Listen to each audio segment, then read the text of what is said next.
Okay, let's continue our course, and in this video we will try to use events in the as package and in the contract. So first of all, we need to change our provider. Before this we use HTTP provider. Right now we need to use WebSocket provider because events works only with sockets provider. So let's try to do events. So change the provider. As usual, add our account to the wallet to make transactions. Create some receiver, just a new account. And the first method, it is the get past logs. Why it's important? Because when you subscribe to the events, you usually start receive something from the new transactions, and sometimes you need to get which you skip, or I don't know, get previous transactions first and then subscribe. So the first method is get past logs. Web3 is get past logs. We have few parameters here. This address to get to get logs not from the all accounts and just which you want. I set the contract address to get logs only from the contract. And from log, it means you can set the number here or one of the enum. It's like earliest or latest from the last log. So I set the earliest to see all the transactions. And let's check.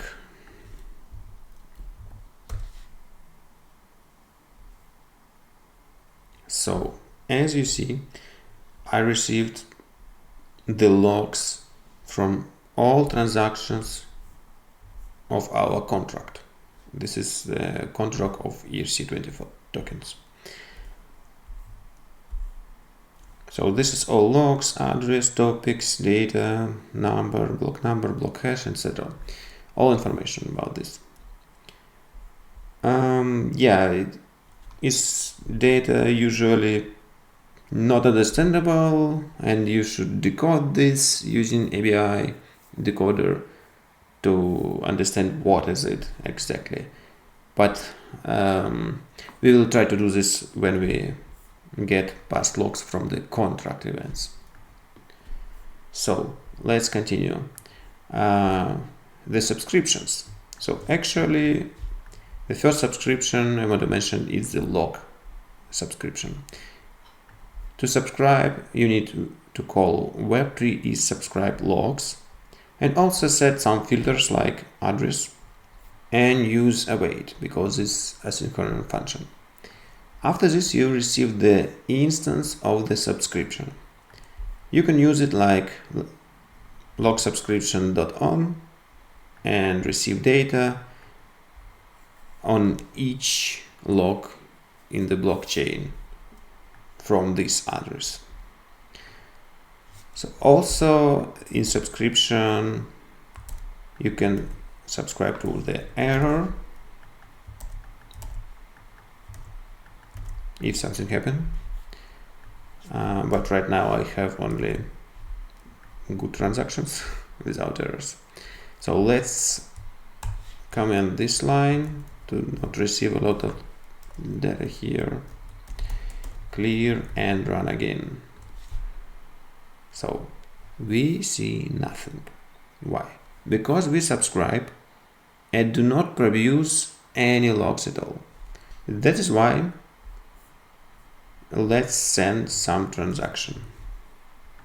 For this I have code here. It's create the contract instance and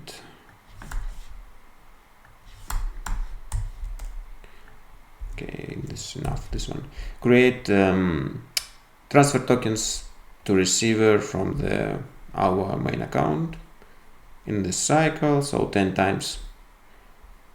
And all this will happen after our subscription. So here we should see all the 10 transactions. Let's try.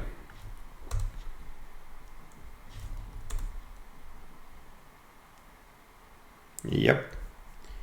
As you can see, we receive these 10 transactions, 10 logs of these transactions. Yeah. So the next thing I want to mention, it is new heads subscription. Also, I want to mention you can go to the documentation page, event subscription. Okay, right here. So here we have description of which subscription Web3.js library supports. So it is logs, new block headers, new heads, new pending transactions, and the same like pending transaction, and syncing.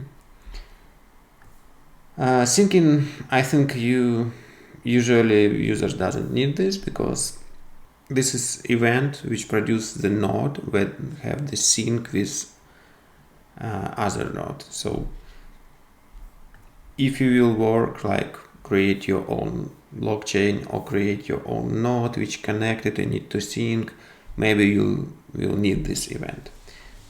But in this video I will try to use logs, new blocks, new heads. So let's try to use new heads. So just run transaction, and we have only logs here because we do not send because we filtered these heads by the account address. So let's send some transaction from the account to the receiver, and maybe we will switch off the logs to not have a lot of data. Clear, and run again. Okay, new heads subscription data.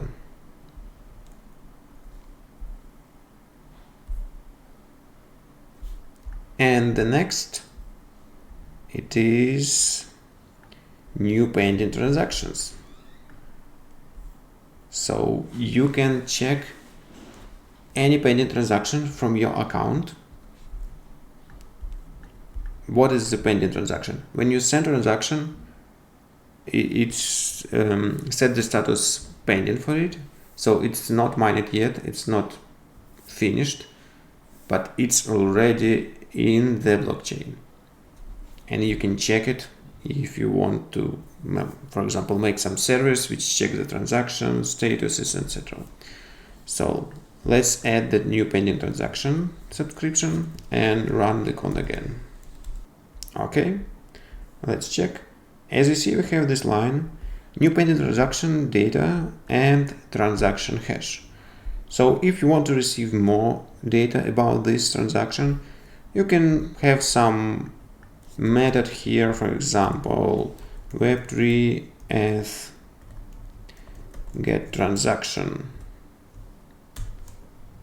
data. So log, await, because this is synchronous. Okay, I think, and clear, and run.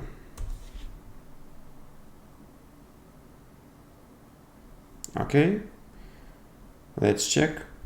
New pending transaction data, and then let's add some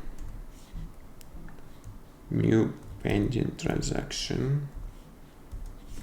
Let it be hash, and here the data.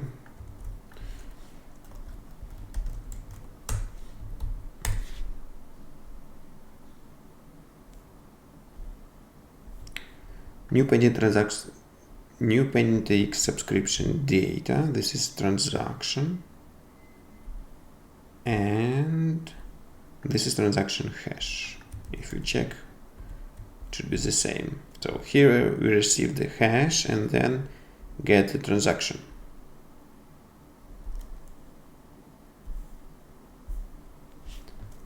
Okay. Also, we can try to get the receipt if we want. And that's it. We finished with auth events, and the next video we will continue work on the contract events.